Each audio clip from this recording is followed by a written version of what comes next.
room for select chronicles today? Okay. Nope, it looked like you canceled Daniel. And I was getting scared that I had to cover. No, Everything's good? we're all good. Yeah.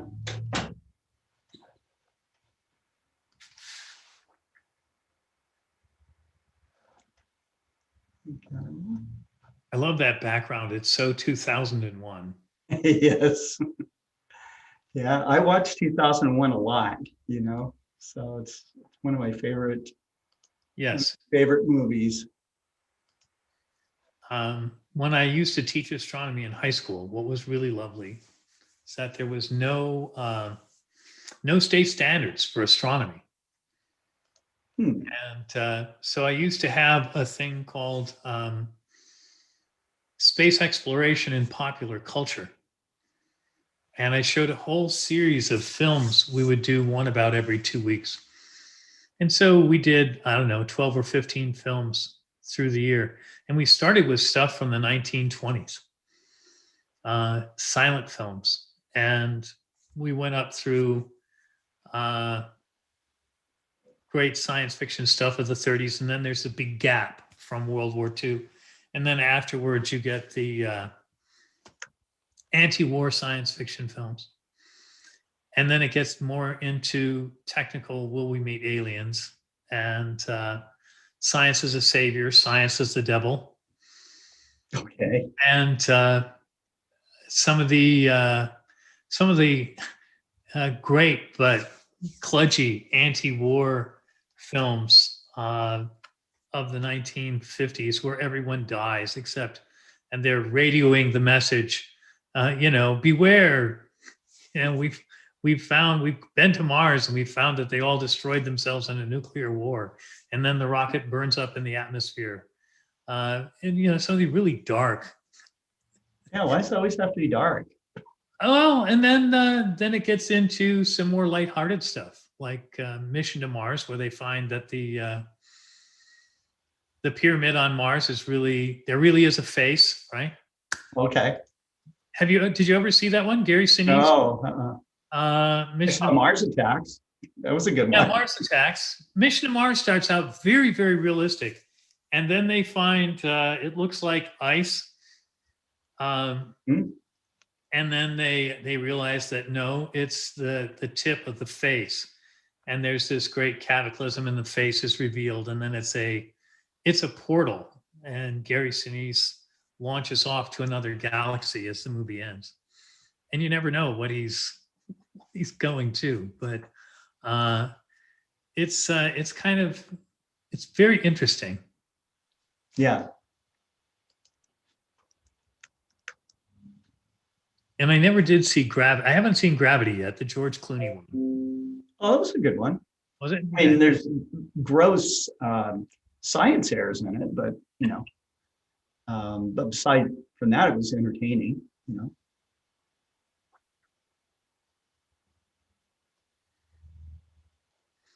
It was fun showing kids 2001 and stopping the screen and saying, "What's that?" It's an iPad. No, those didn't exist. Well, what's that? Well, it's this display with the hospital with the animated heartbeat. I'm like, no, those didn't exist in 1968. Right. And they would say, well, how did you know? I said, well, how do you know? That's right. There's your futurism element. That's right.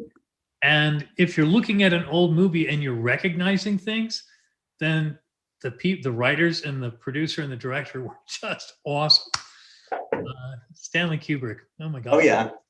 That guy's very interesting. I have a thick book on my desk here about Stanley Kubrick, and there's a lot about 2001, Arthur C. Clarke. Yeah. Yeah, I thought it was so funny that nobody picked it up. The Omama, or whatever, that I can't say the Hawaiian name, I'm sorry, but that interstellar object that was cigar shaped. Right. And nobody picked up on Rendezvous with Rama. Yeah. Which was the giant cylinder. Well, they need to get the movie back into theaters. Yeah. That we can't go into right now. But anyways, I'll bet there's a lot of the people in our audience here that loves 2001: A Space Odyssey. So we have Jeff Wise on with us today. He says oblate spheroid, question mark. Mike Wiesner's on, James the astrophotographer's on, saying good afternoon. Hope everybody had a nice weekend. Richard Grace, Randy Dodge, Robinson Crusoe on Mars. That's right. Yes. Mm-hmm.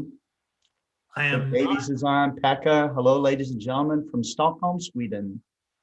marvelous. Here we go. We got a brand new show called How Do You Know?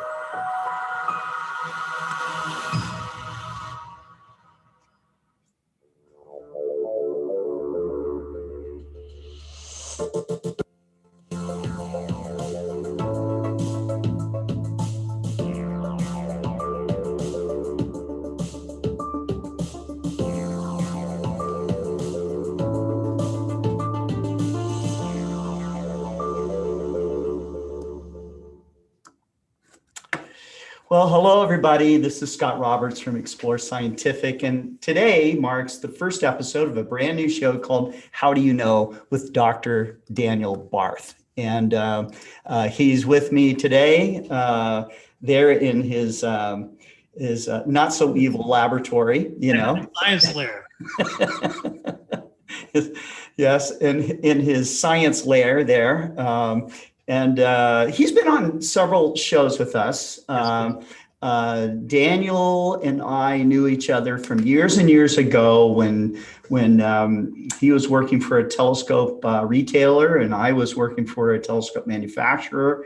And, and we have lots of stories to share about that. But he went on to be a scientist, which he can tell us more about. He then went into education, which he's been doing for the last few decades now. And currently he's with the University of Arkansas. He's a professor and heads up all the STEM science in this state. But he's also very involved in setting science standards and working with educators to teach science, especially astronomical science, in classrooms. There's a lot of educators who are very intimidated by that.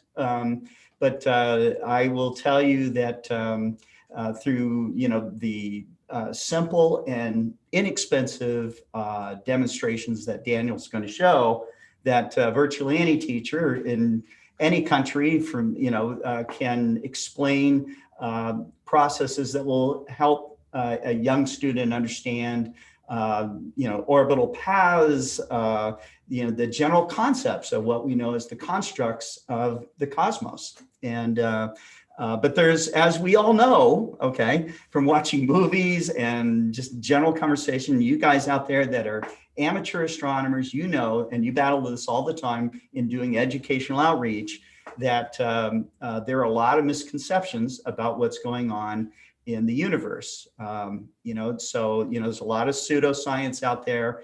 And those of us who love to do educational outreach do our best to gently take people, sometimes not so gently, into the night to show them what the universe is all about. And so I try to take that more gentle approach because I want to move people over step by step until things start to turn on for themselves.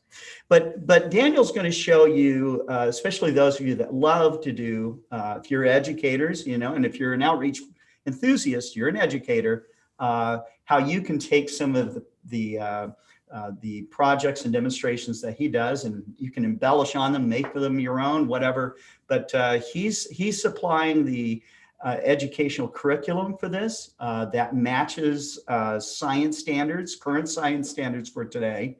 And he loves what he does. Daniel and I were talking before the show about teachers that are there just waiting to retire, or something, and don't, maybe have been burned out by the school systems or whatever it might be. To those kinds of teachers that have a passion for education. And, Daniel Barth would be in that latter category. So I don't think I've missed anything. And if I have, Daniel, feel free to, illuminate us, but I'm going to turn this over to him. Okay. I know he's wearing a tie today, but this is This is Professor Gear, okay, and he's a professor, okay. So, and we're going to find out about how do you know that the moon is what Round. shape the moon is, right? That it's round. I mean, how do you know? Read it in a book, listen to another scientist tell you, okay? Read about somebody else's experiment and their experiences and say, yeah, okay, I agree with that. But how do you know? Okay, and that's the deal. So One of the thanks, Scott, and welcome everybody to How Do You Know? I'm so excited to be here, and I want to tell you I have two great purposes for this show. One is for teachers and parents who are working to help educate their children. The other one is for every astronomer out there, every amateur astronomer. When you set your telescope up and you say, hey, come on over, I've got this great telescope, come have a look. We're looking at the moon, we're looking at Saturn. You get asked questions all the time. Well, what can you show me? How do you know this? Is this really true? So in a sense, when you make that decision to become an astronomer, you really made a decision to become an educator. And the amateur astronomers, like almost everyone teaching the subject, is an amateur in the subject. Very, very few people who are professional astronomers actually teach this intro level astronomy. They just don't do it. And what I found talking to so many teachers, I get these outreach emails. Oh, Dr. Barth, hi, help. Oh my God, my administration has said I'm teaching astronomy this year because it's appearing in our state standards. And what do I do? I've never taught this. A lot of our K-8 instructors are seeing more astronomy and space science in the curriculum. They reach out to me and they also say, gee, we need some help. So what we're going to do today is we're going to take a look and really, if I can just digress for a second, the one great problem with standards-based education, if you talk to one of my students, they would tell you, oh, Dr. Barth really doesn't like standards-based education. Although I'm on the Arkansas STEM Corps and I work with the Department of Education in Arkansas on writing state standards, one of the great problems is standards-based education has switched. They've gradually switched us in schools from training students to think and explore and discover and know to training students to be great test takers. Because we look at test scores and we say good school, bad school, great faculty, poor faculty, based on test scores. And we have this learn, believe, repeat methodology that occurs in standards-based education because the test is the important thing instead of the student. The test has become the preeminent thing. I want us to switch that back. I want to focus on the student again. We all know people who are great test takers who are not great, successful human beings. We all know people who are wonderfully successful human beings who said, thank God I'm out of school and I don't have to take any more bubble tests. And so I want teachers to focus more on exploration and discovery. So often we can say to someone, and here's my lovely model of the moon. Scott has a model like this. I got one too. And this is, I'm not sure Right if here. Sky and Telescope publishes these, but mine is much older. And I remember when I was a boy, you could send away box tops and $1 and get a 6-inch globe of the moon from Cheerios or something like that. Yeah. And I did. And we were all learning about the moon because of Apollo. And yet today, 2021, you go and ask a student, not necessarily a student, you ask an adult, well, what shape is the moon? And they'll say, oh, well, don't be silly. The moon is round. And I'll go, oh, is it round like a plate? Is it round like a bowl? Is it bulged out a little bit toward us? And then we'll go, no. And you press a little bit. Well, what shape is it really? It's round like a ball. Oh, it's a sphere. Yeah, that's the word, sphere. And then I like to ask what I call the clock stopper question. And the term clock stopper, Scott, comes from World War II, the unexploded bomb people. Oh, wow. Okay. They would call out clock stopper, and they would bring up a giant magnet. And the idea was they turn on the electromagnet, they wanted to stop everything going on inside the bomb. so they can operate on it successfully. I found teaching is much the same. You've got to stop what's going on up here so you can teach the kids. You've got to almost create a train wreck inside their head so you can say, okay, now we've stopped. People are very insistent about what they think they know. Anybody who's been on the internet, on social media, knows this is true. Whether people are right or not, they're very insistent about what they believe they know. And so you ask the clock stopper question. You go, okay, it's round like a ball. Well, yes, of course. Don't you know? You're the astronomy instructor. I'm like, yeah, okay, well, how do you know it's round? Yeah. And at that point, how do you know? How do you know? How do you know it's round? At that point, people start and sometimes they get mad at you. Well, of course it's round. Oh, we've flown spaceships around it. Were you there? Were you in one of them? Are you an Apollo astronaut? How awesome. Can I have your autograph? And they start to get more upset with you. I'm like, okay, well, if it's true, you should be able to. Do you just believe it? It's like something you learned in Sunday school and you were told to believe, and so you do. Was it in a book? Do you trust the author? Was it on the internet? Everything on the internet is true. Of course it is. And people get progressively more frustrated with me. And at this point, when I really got them irritated, at this point I can say, okay, let's see if we can discover what shape the moon is. Well, how can you discover that? The Greeks did amazing things. The Greeks figured out how far away the moon was, that it was a sphere. The Greeks figured out the relationship in size between the Earth and the moon. They measured the circumference of the Earth to within a few miles. They did amazing things. They had no calculators. They didn't have slide rules. They didn't have telescopes. They did this all with naked eye and a ruler and a water clock counting drip, drip, drip. So yes, we can. We can discover, and that's what we're going to do today. We're going to discover, in fact, that the moon is round. I believe that when you discover something is true, you value that knowledge. Think about if you discovered how to clean a stain out of clothing, or you've discovered how to unclog your vacuum. Your vacuum at home gets clogged, and oh my God, what am I going to do? And you take apart a coat hanger and you bend it around, you realize, oh, I can reach down the tube and pull out the wad of hair and whatnot, and I can unclog my vacuum or my toilet. And when you discover something, you value that knowledge very, very much. Sure. And you're happy to share, and you feel competent. You are, in fact, becoming more educated because you're becoming a more competent human being. And I think when we go with the learn, believe, repeat, it's a test, now you're smart, not only don't we feel competent, but afterwards we feel like this knowledge is disposable. And you see people all the time, oh, I haven't used algebra since I was in school. And you get these kind of crazy things. So let's dig in and discover that the moon is round. So we're going to start today. And I have a red rubber ball. This is one of those 4 square balls like you remember from school. We've got some nylon webbing. Now, you don't have to have nylon webbing. You could use ribbon. You could use almost anything you wanted. You could use somebody's old tie. Don't do that. We've got, a handful of little washers. I actually use quarters on mine, but we're going to use some washers.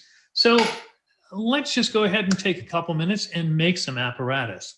I found when I was teaching that when students made their own apparatus, not only did it save me money, and many years I taught in schools where there was no money for apparatus at all. There was no money for lab supplies. So if we needed it, we either had to buy it ourselves, which I couldn't afford it, or we had to have the students make it. I found this was really, really popular. Students, wow, I get to build my own equipment and then experiment with it and learn something from it. And if it breaks, I fix it. And it was extraordinarily popular and engaging. I had a lot of students want to, Doc, can I sign up for your class? My math's not very good, but I heard you make cool stuff. I'm like, yeah, come on in. I'll help you with the math as you go along. And so let's make some stuff.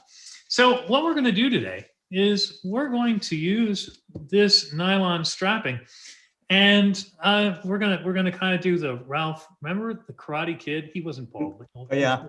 Remember the Karate Kid with the little headband from Mr. Yeah. Miyagi? Yeah, we're going to kind of do that with the rubber ball. So what I'm going to do, Scott, is I'm going to start out here and I'm going to find the center point of my little, and I'm just going to take a marker and I'm going to mark it here. I'm going to mark a center point. So I've got this marked. And now I'm going to take my rubber ball, and almost all these rubber balls, they have somewhere on them that's a little inflation port, right? And they have an inflation port, and usually you can tell where the top of the ball is, and it has a little equator. So I'm going to go ahead and I'm going to put my strap here. I'm going to put my strap on the top of the ball, and then I'm going to stretch it down, and I'm going to find out where the equator is. And I'm just going to take my marker here, and I'm going to mark where the equator is. And I'm going to do it on both sides. There we are. And so what have I done? I've now marked my nylon strap so that I know how far it goes around one hemisphere of the ball. If we think about the moon, right? One side faces us all the time. Mhm. How do we know that? Well, that one's not hard. We can go out and watch, and we always see the same features. But a lot of people see, but they don't observe. Isn't that Sherlock Holmes who chides Watson? Oh, Watson, you see, but you don't observe. Take a look. Take a look at as many photos of the moon as you like on the internet, and you'll find that all of them feature the same side. So we're just going to have enough strapping here to cover one side.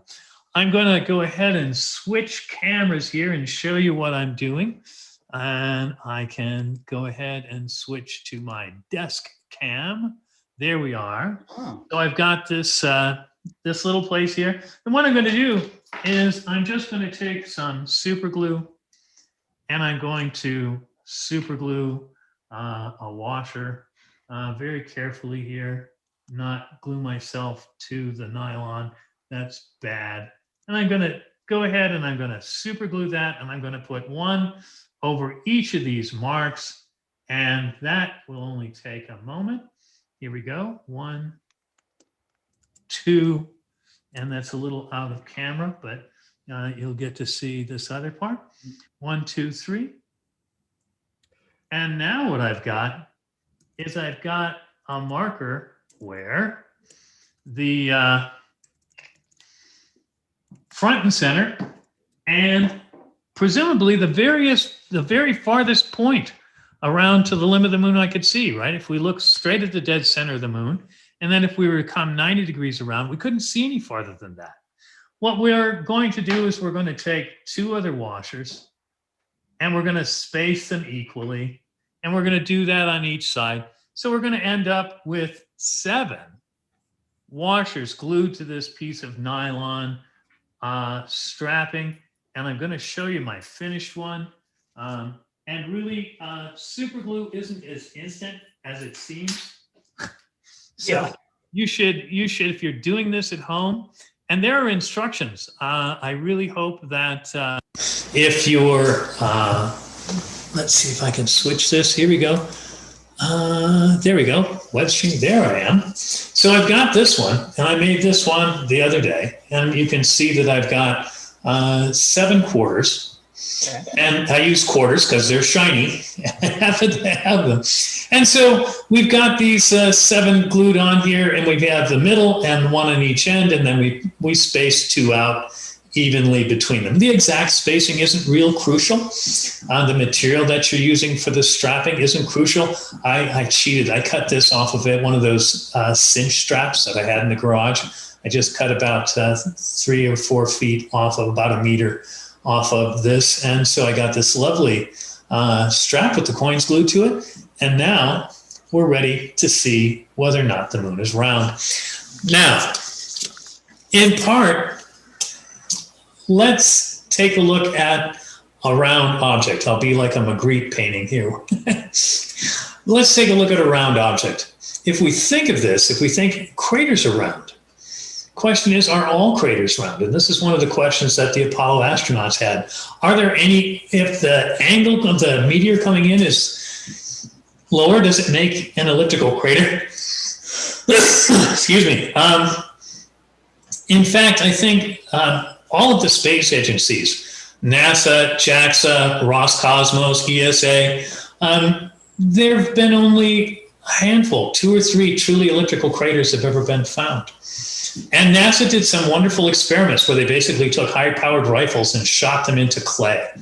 And they found out when an impactor comes and strikes the surface, most of the energy is delivered below the surface and then explodes outward. And explosions, like most explosions, you would think, oh, they're symmetrical, they're circular. And so they found out that if you really wanted an elliptical crater, you had to have a meteor coming in at a very low, less than 10 degrees. Some people say less than 5. So you have to have this really low, low angle. You can't have elliptical craters on Earth. They're not possible. Scott, I'm sure you're familiar. Remember 2013, the Chelyabinsk meteor in Russia? Oh, yeah. And this thing came in at a low angle and it streaks across the sky. And Yeah. I'm sure they have all these, everybody has a dash cam in their cars. There was all this footage, which was marvelous. That was cool. And, footage of people getting knocked down by the blast wave. And my students, I showed this video and they say, well, what would you do if you saw the video? I said, I would strap myself in a chair and put a video camera and wait for the shock wave to hit me and blow my hair back, which of course I was successful. But you can't really have an elliptical crater around a planet with an atmosphere. It might just be possible on Mars. Mars' atmosphere is so thin. But on the moon, you can, but almost all the craters you see, the vast majority, more than 99%, are round.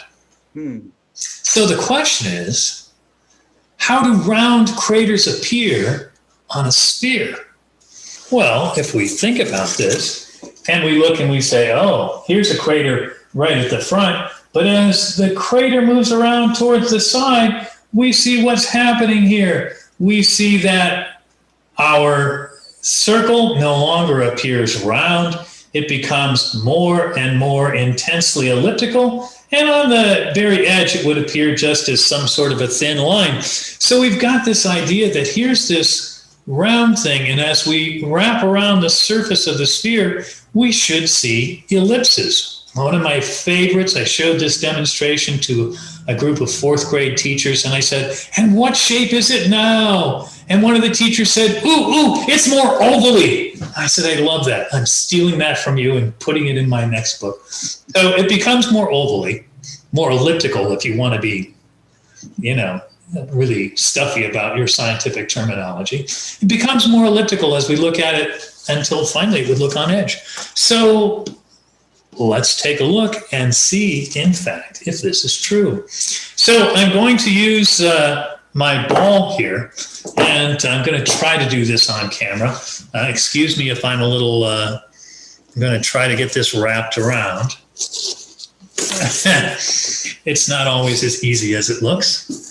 And I get it. Here we go. I get it wrapped around.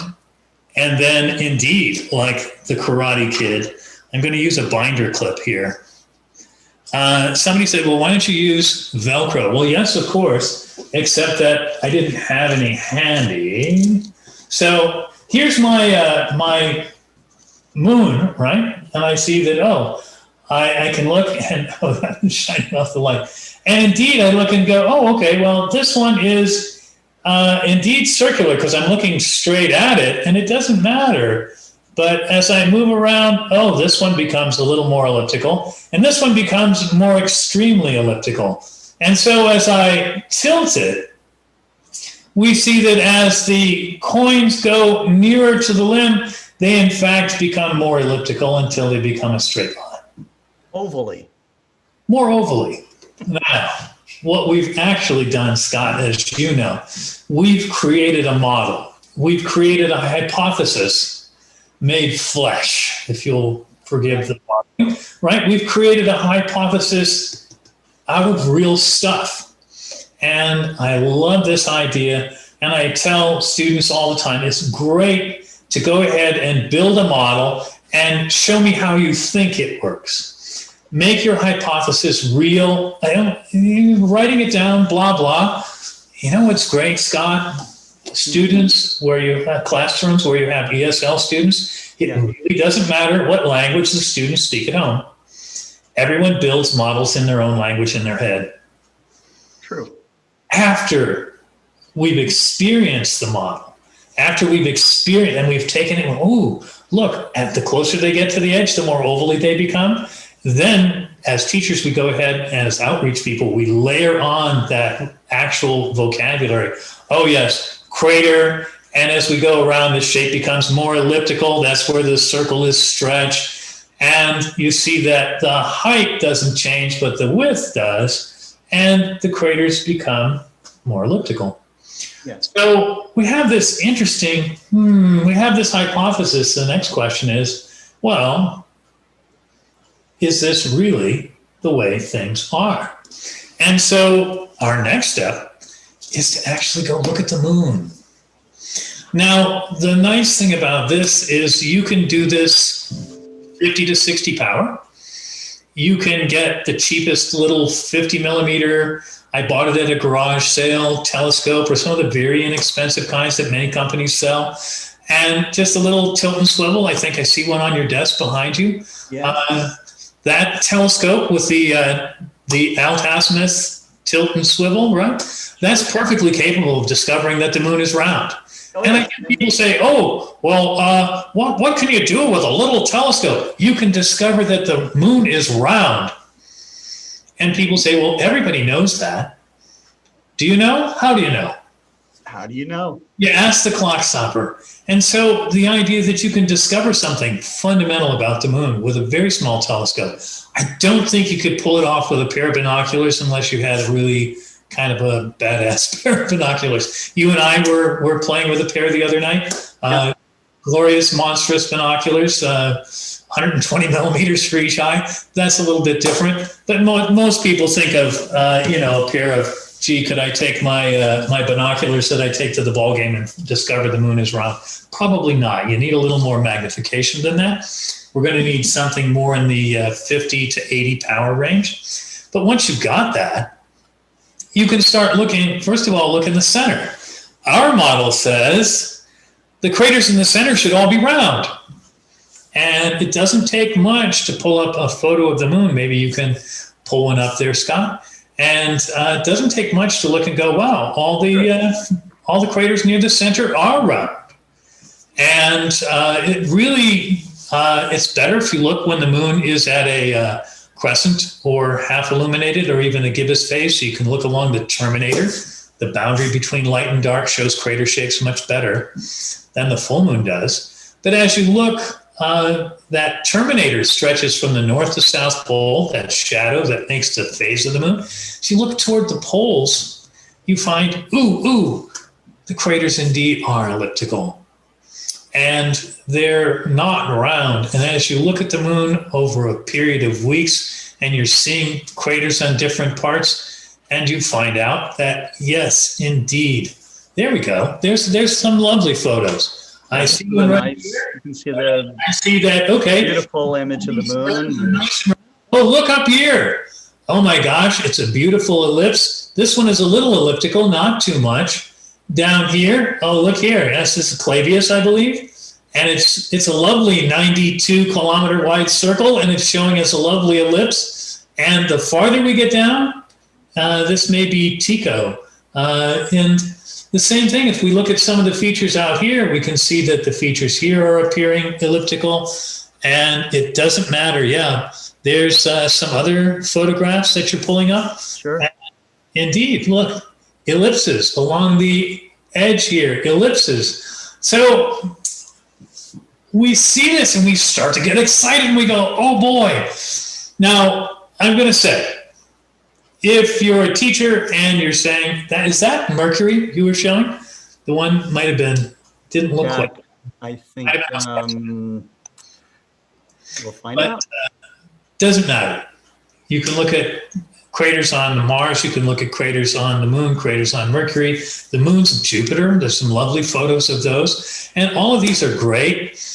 But I must say, if you have the opportunity, going live with a telescope and just sitting and sweeping over the surface And sometimes if you have even a small, inexpensive telescope, you get the moon in the eye finder in the view, and then you let go. And you'll see gradually the moon sweeps across the view as the Earth is rotating. And you'll get these lovely views, and you'll be able to verify for yourself, the craters do, as my model predicts, the craters do become more intensely elliptical as I sweep from the center toward the limb. And so far, my model looks good. Of course, people will say, well, gee, that's okay, but aren't there some elliptical craters? How do we know that the elliptical craters aren't just fooling us? Okay, let's take a little bit of thought with this. Let's say you don't trust NASA. It was a stage in Arizona. They never landed on the moon. Let's say you don't trust NASA or JAXA or Roscosmos or ESA. You're just like, those space agencies. Yeah. They're all I mean, all liars, right? To share those people out in the dark in an astronomy star party when the public comes walking up. Oh, what powers that telescope? You know, NASA lies to you, don't you? Right. Okay, healthy skepticism is good. One of my friends said, science is made to be questioned. I think hypotheses are made to be questioned. But nevertheless, let's think about this. Okay, if there are enough elliptical craters to possibly fool us, the question becomes, could we get a random distribution of craters that would only have the elliptical ones, that would have no elliptical ones in the center as we appear looking at it, but they would only be elliptical? And I had someone actually say to me, well, the reason they don't have the elliptical ones in the center is because the Earth shields the moon from having low impacts at that position. So someone like arguing with you that the moon maybe is flat or something? Is that? I'm not sure if they thought the moon was flat or they were just thinking that they were trying to refute my evidence. Okay. Let's take a look at this idea. One interesting thing about this model, let's tilt it. Ooh, okay, there we go. We're tilting it. And you notice what? Do you notice the long axis? I'm looking up here. Do you notice as it becomes more elliptical? I'm trying to rotate this and watch it in the screen.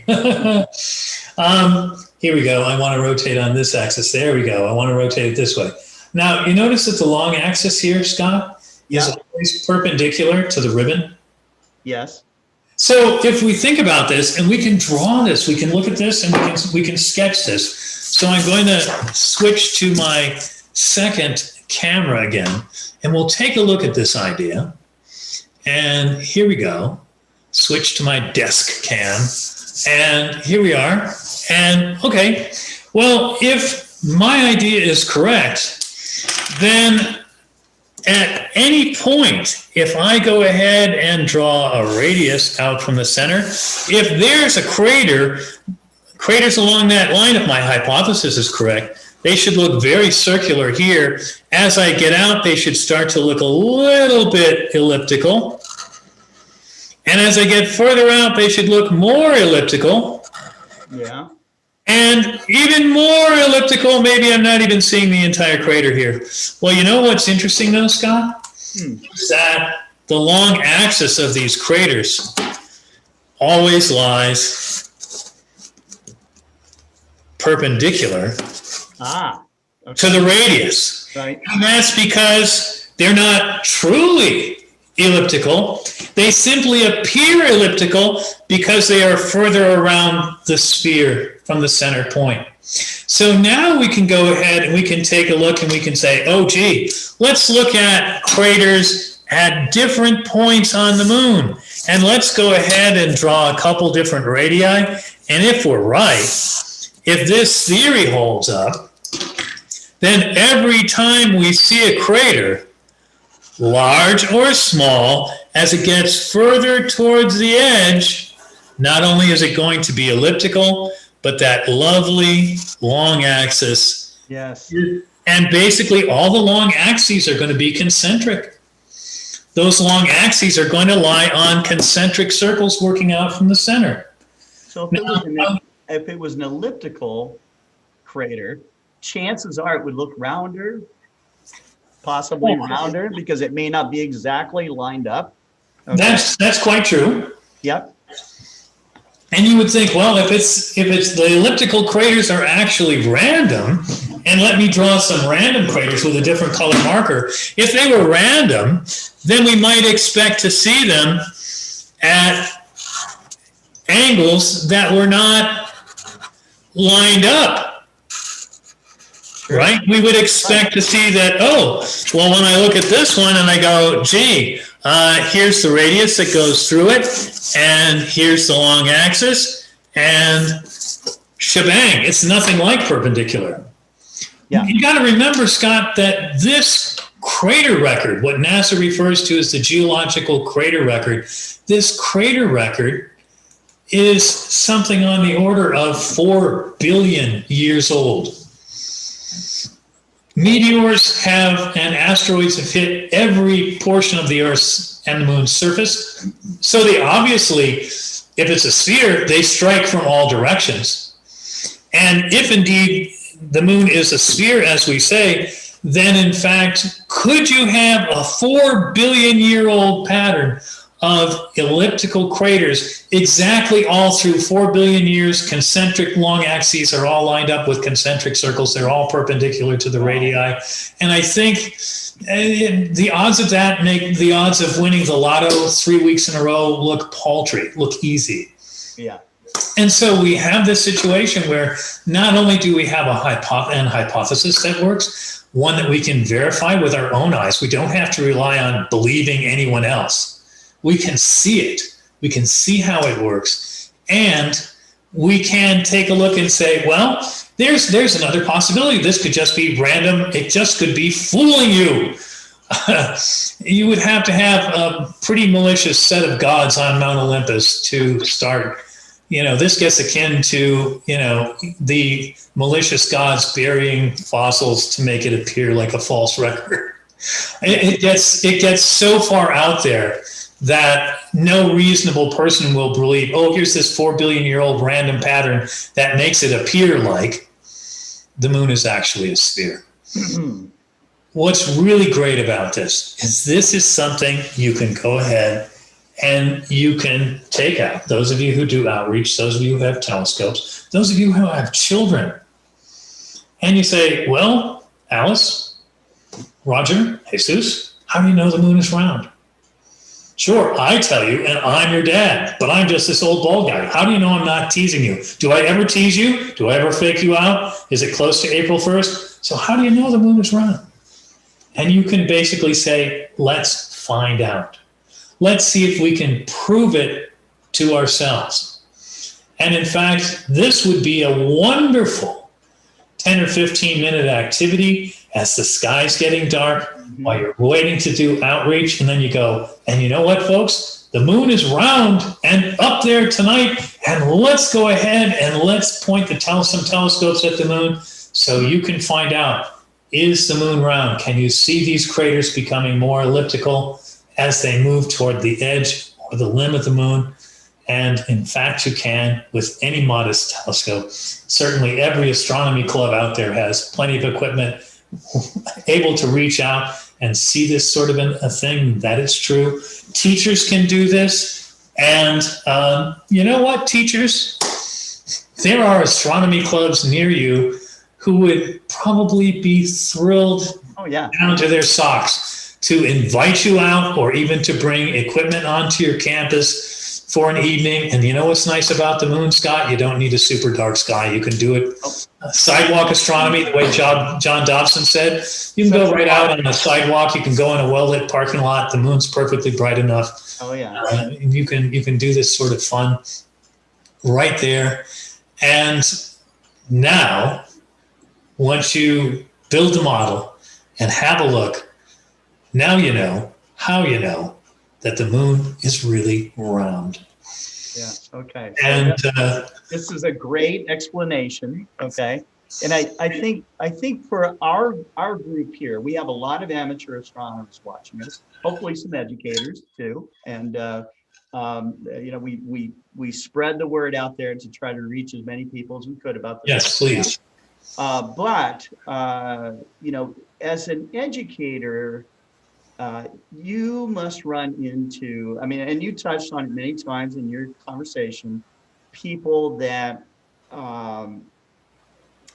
that just refuse to kind of work it out in their head. Okay, they want to attach themselves to some belief, or maybe just be obstinate or whatever. Okay, but this is something that amateur astronomers experience a lot. A lot. I do this. I do sidewalk astronomy, and if I'm asked, how far away something is or how old something is, I will use the best current science information that I can get. Okay.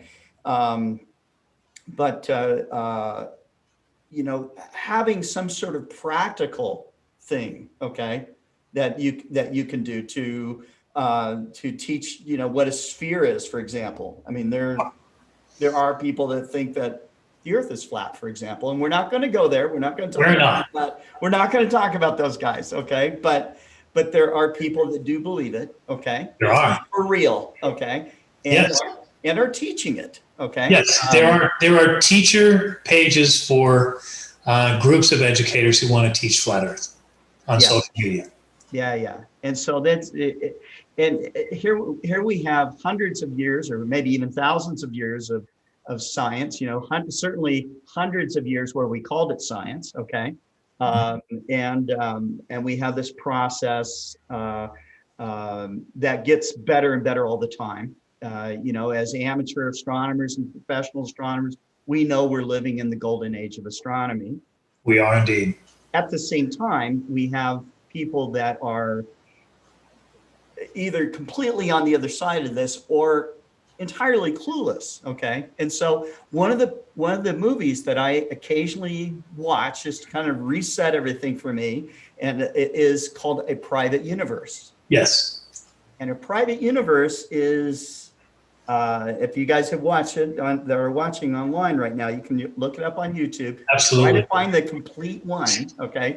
Because it's interviews with Harvard grads that they're graduating, and they're asking them, what creates the seasons, what causes the phases of the moon, okay, these kinds of things, and the answers will really, something that's so fundamental, something that we have known for so long as human knowledge, but I think that. If you haven't tried making some experiment yourself, right, that you are still just taking book learning or what someone else said. Learn, believe, repeat. Right, and just kind of putting it out there. I'm guilty of that, of course, Well, I've had this come up in discussion because I do train educators. And I've had somebody say, well, what happens in the room if I have this argument? Well, we didn't go to the moon. The Earth is flat. You can't prove to me the moon is round, a sphere. And all I'll say, and for all our amateur astronomers who do outreach out there, at some point you present a number of reasonable arguments and then you stop arguing. Because even if you have one person who is unconvincible, you've probably convinced most of the rest of the people who are in the room. And frankly, I go back to something my dad used to tell me, because I used to argue with my brothers. And he would say, why are you arguing with your brother? And I'd say, because he's an idiot. And my dad would say, well, did you convince him yet? I'll say, no. And he would say, well, you know what when you see someone arguing with an idiot? There's two of them.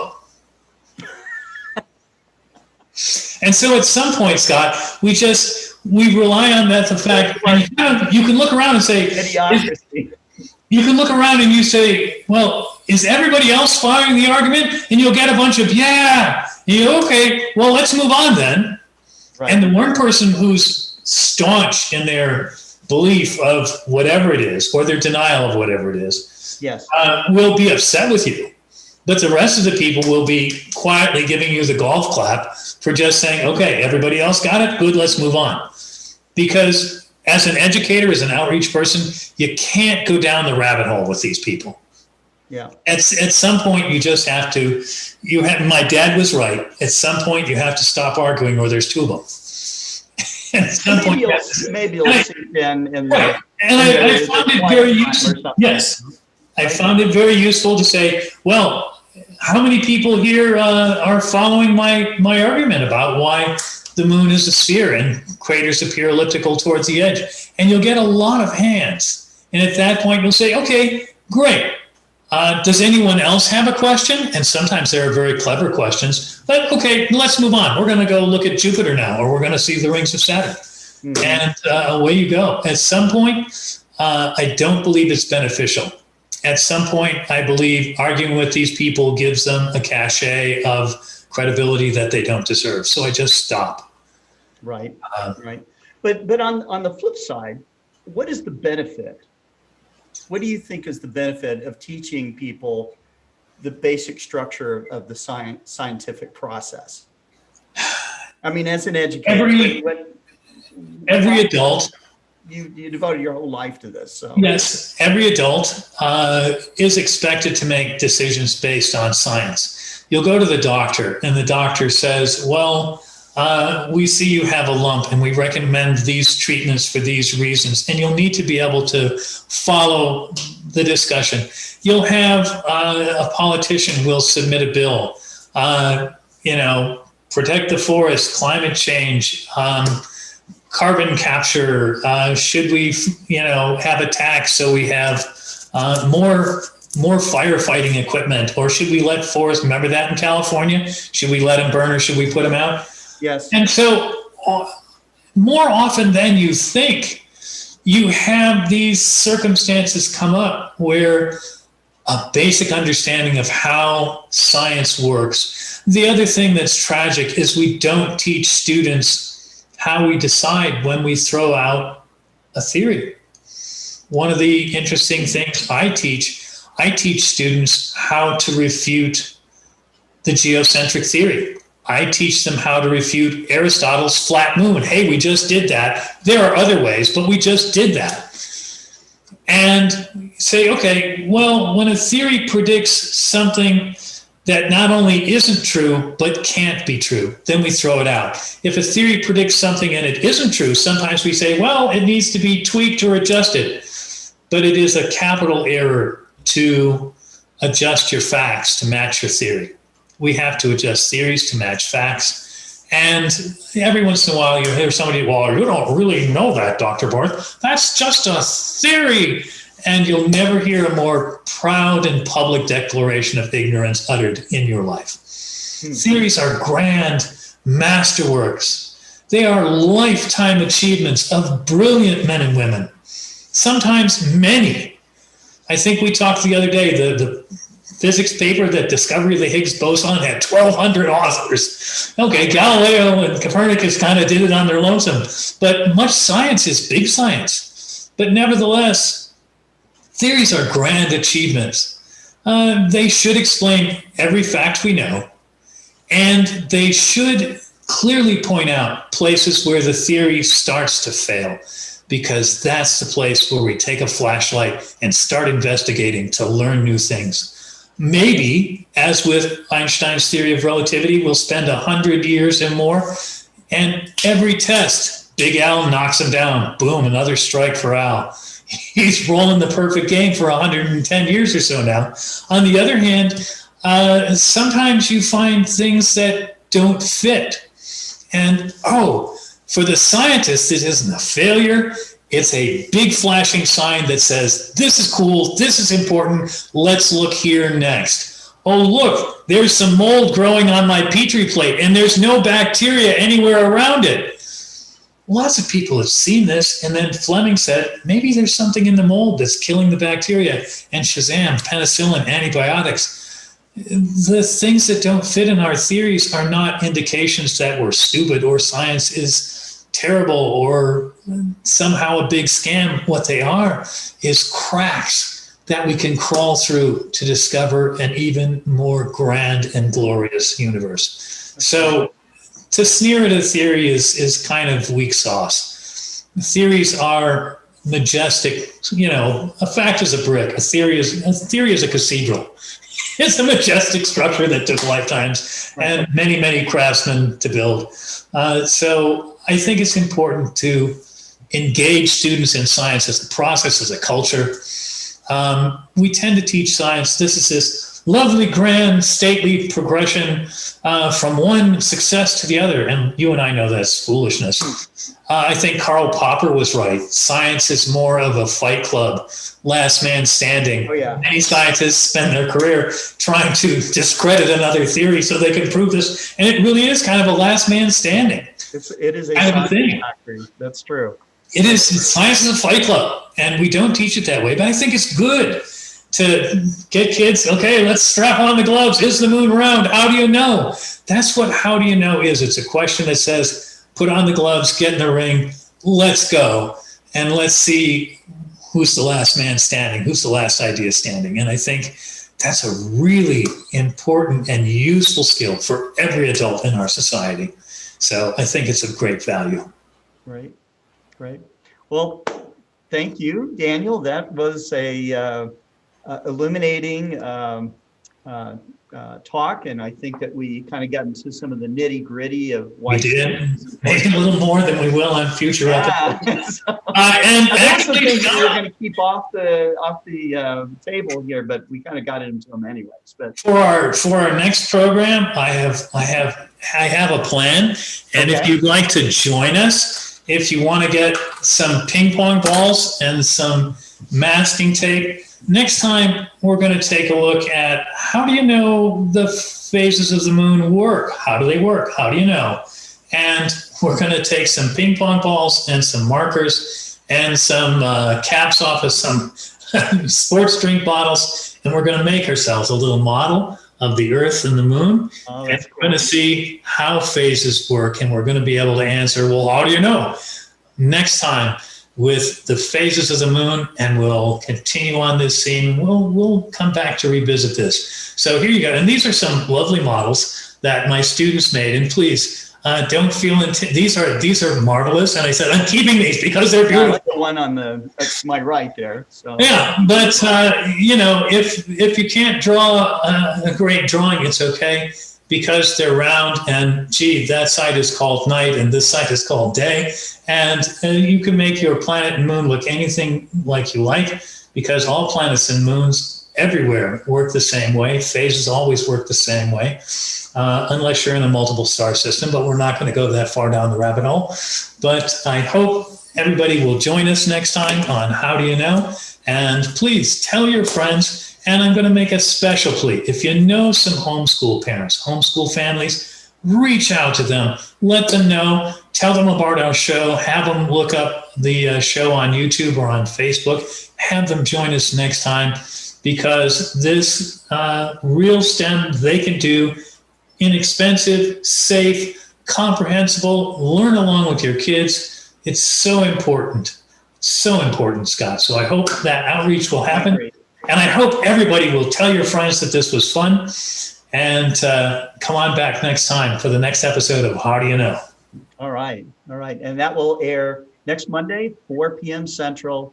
So, Daniel, thank you so much. And I hope that a lot of you guys go out there and, if we see a giant surge in ping pong ball purchases, we'll know that that show is a huge success. We'll know it's working.